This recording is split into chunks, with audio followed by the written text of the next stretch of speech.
ಎಲ್ಲರಿಗೂ ನಮಸ್ಕಾರ ಸ್ನೇಹಿತರೆ.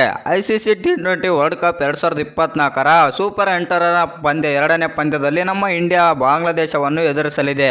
ಇನ್ನು ಈ ಪಂದ್ಯಕ್ಕಾಗಿ ನಮ್ಮ ಭಾರತ ತಂಡದ ಪ್ಲೇಯಿಂಗ್ 11 ಯಾವ ರೀತಿ ಇದೆ ಅಂತ ಸಂಪೂರ್ಣ ಮಾಹಿತಿಯನ್ನು ತಿಳ್ಕೊಂಬರೋಣ ಬನ್ನಿ ಸ್ನೇಹಿತರೆ. ಅದಕ್ಕಿಂತ ಮುಂಚೆ ನೀವೇನಾದರೂ ಭಾರತದ ಅಪ್ಪಟ ಅಭಿಮಾನಿಯಾಗಿದ್ದಲ್ಲಿ ಈ ವಿಡಿಯೋಗೆ ತಪ್ಪದೆ ಒಂದು ಲೈಕ್ ಕೊಟ್ಟು ನಮ್ಮ ಚಾನಲನ್ನು ಸಬ್ಸ್ಕ್ರೈಬ್ ಮಾಡ್ಕೊಳ್ಳಿ. ಇನ್ನು T20 ವಿಶ್ವಕಪ್ನ 47ನೇ ಪಂದ್ಯದಲ್ಲಿ ಭಾರತ ಮತ್ತು ಬಾಂಗ್ಲಾದೇಶ ತಂಡಗಳು ಮುಖಾಮುಖಿಯಾಗಲಿವೆ.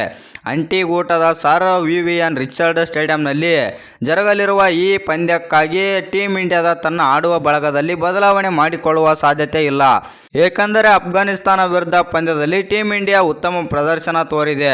ಹೀಗಾಗಿ ಬಾಂಗ್ಲಾದೇಶ ವಿರುದ್ಧ ಕೂಡ ಇದೇ ಪ್ಲೇಯಿಂಗ್ 11 ಅನ್ನು ಕಣಕ್ಕಿಳಿಸುವ ಸಾಧ್ಯತೆ ಹೆಚ್ಚಿದೆ.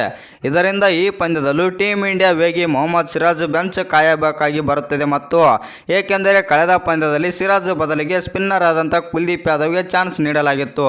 ಸಿಕ್ಕ ಅವಕಾಶದಲ್ಲಿ ಉತ್ತಮ ಪ್ರದರ್ಶಿಸಿದ್ದ ಕುಲ್ದೀಪ್ ಯಾದವ್ ಅವರು 4 ಓವರ್ಗಳಲ್ಲಿ 32 ರನ್ ನೀಡಿ 2 ವಿಕೆಟ್ ಕಬಳಿಸಿದ್ದರು. ಮತ್ತು ಹೀಗಾಗಿ ಇಂದಿನ ಪಂದ್ಯದಲ್ಲೂ ಹಿರಿಯ ಸ್ಪಿನ್ನರ್ ಆದಂಥ ಕುಲ್ದೀಪ್ ಯಾದವ್ ಆಡುವ ಸಾಧ್ಯತೆ ಇದೆ. ಅದರಂತೆ ಟೀಮ್ ಇಂಡಿಯಾದ ಪರ ಆರಂಭಿಕರಾಗಿ ರೋಹಿತ್ ಶರ್ಮಾ ಹಾಗೂ ವಿರಾಟ್ ಕೊಹ್ಲಿ ಇನ್ನಿಂಗ್ಸ್ ಆರಂಭಿಸಲಿದ್ದಾರೆ. ಇನ್ನು 3ನೇ ಕ್ರಮಾಂಕದಲ್ಲಿ ರಿಷಬ್ ಪಂತ್ ಮುಂದುವರಿಯಲಿದ್ದಾರೆ. ಹಾಗೆಯೇ 4ನೇ ಕ್ರಮಾಂಕದಲ್ಲಿ ಸೂರ್ಯಕುಮಾರ್ ಯಾದವ್, 5ನೇ ಕ್ರಮಾಂಕದಲ್ಲಿ ಶಿವಮ್ ದುಬೆ ಬ್ಯಾಟ್ ಬೀಸಲಿದ್ದಾರೆ. ಇನ್ನು ಆಲ್ರೌಂಡರ್ಗಳಾಗಿ ಹಾರ್ದಿಕ್ ಪಾಂಡ್ಯ, ರವೀಂದ್ರ ಜಡೇಜಾ ಹಾಗೂ ಅಕ್ಷರ್ ಪಟೇಲ್ ಕಣಕ್ಕಿಳಿದರೆ ಸ್ಪಿನ್ನರ್ ಆಗಿ ಕುಲ್ದೀಪ್ ಯಾದವ್ಗೆ ಸ್ಥಾನ ಸಿಗಲಿದೆ.